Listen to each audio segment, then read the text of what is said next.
Hello friends, कैसे हैं आप सब? आशा करती हूँ आप सभी लोग अपने यूजीसी नेट की तैयारी शुरू कर चुके होंगे।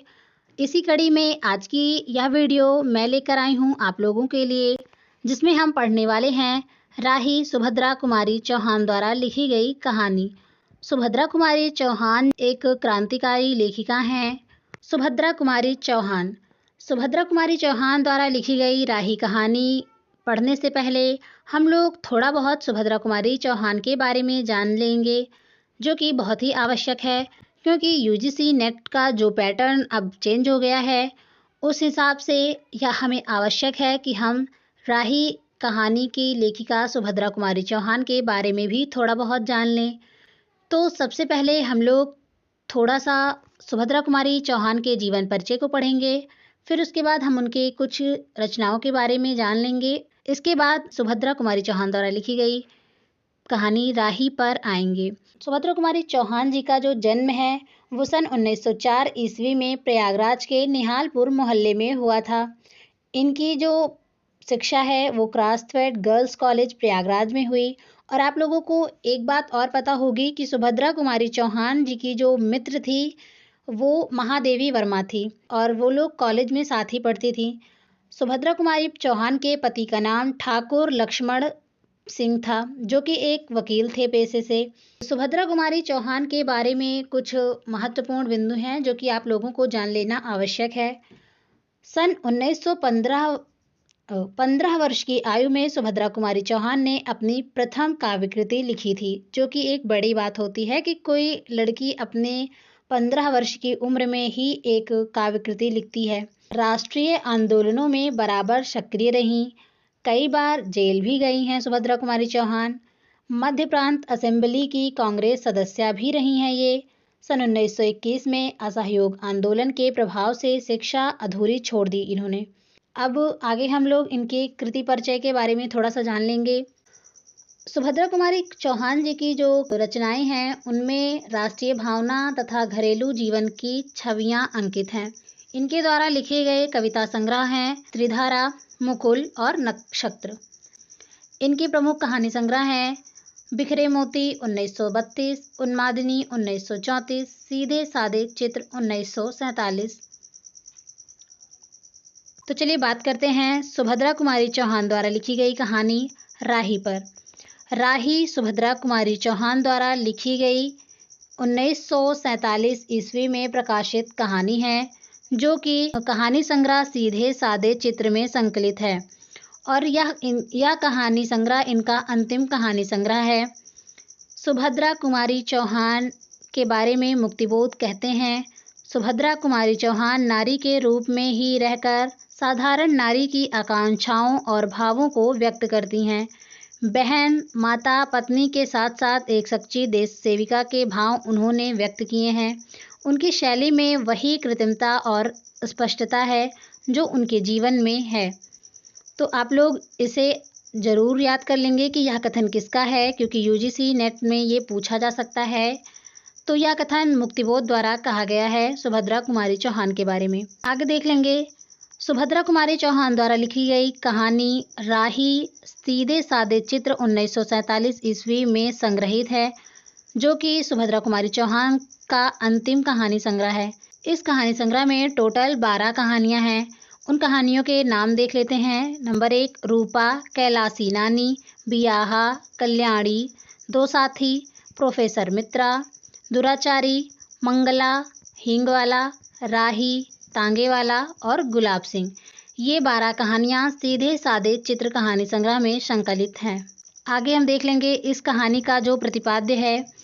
राही की व्यवस्था के कारण की गई चोरी की जानकारी से दुखी होकर अनीता द्वारा तत्कालीन कांग्रेसी आंदोलनकारियों की सत्तालोलुपता और ढोंग पर चिंतन तथा विवश गरीबों की सेवा को वास्तविक देशभक्ति समझने वाले स्वप्न से बनी कहानी।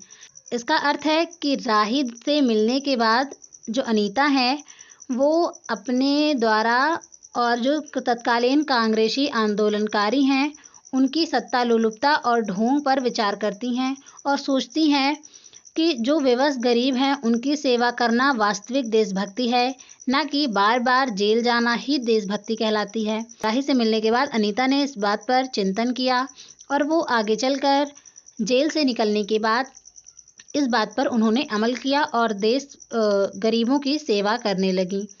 अगला है जेल का परिवेश। इस कहानी में जो परिवेश दिखाया गया है वो जेल का है। इसमें दोनों जो पात्र हैं राही और अनीता, वो दोनों जेल के अंदर रहती हैं और दोनों आपस में बात करती हैं।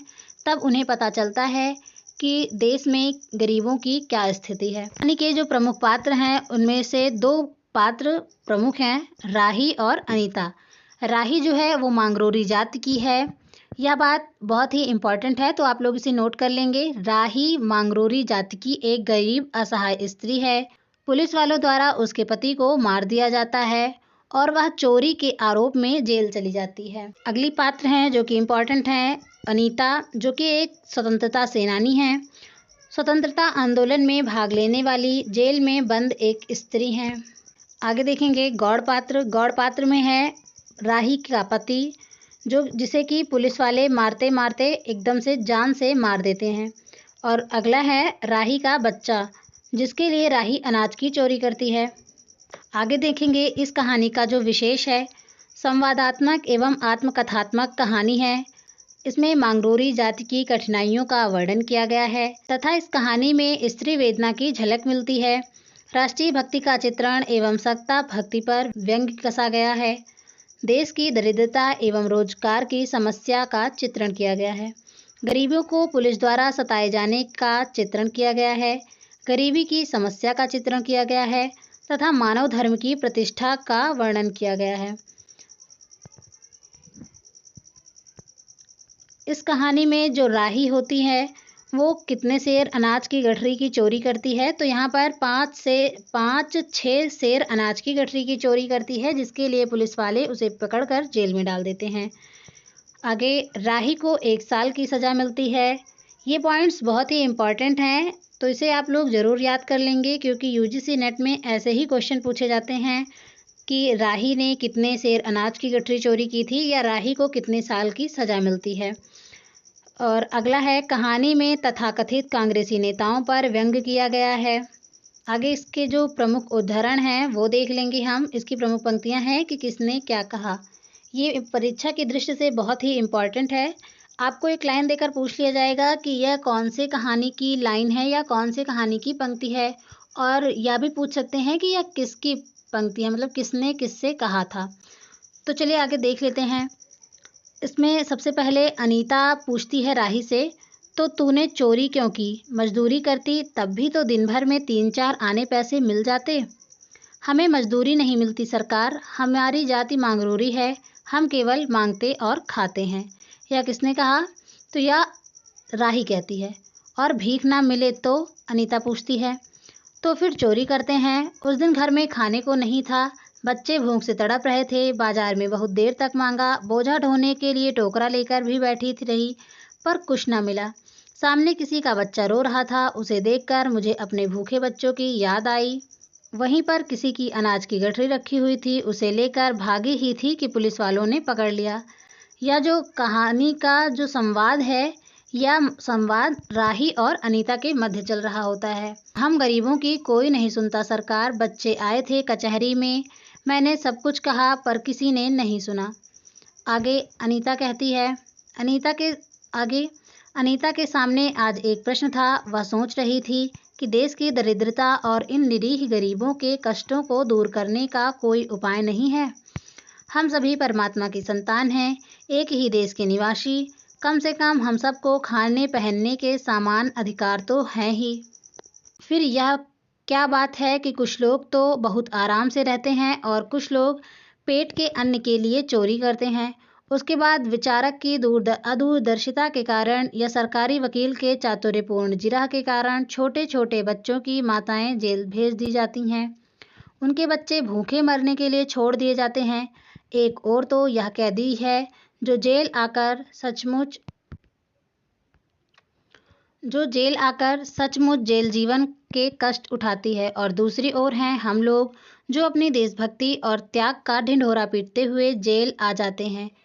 हमें आमतौर से दूसरे कैदियों के मुकाबले में अच्छा बर्ताव मिलता है, फिर भी हमें संतोष नहीं होता। हम जेल आकर ए और बी क्लास के लिए झगड़ते हैं।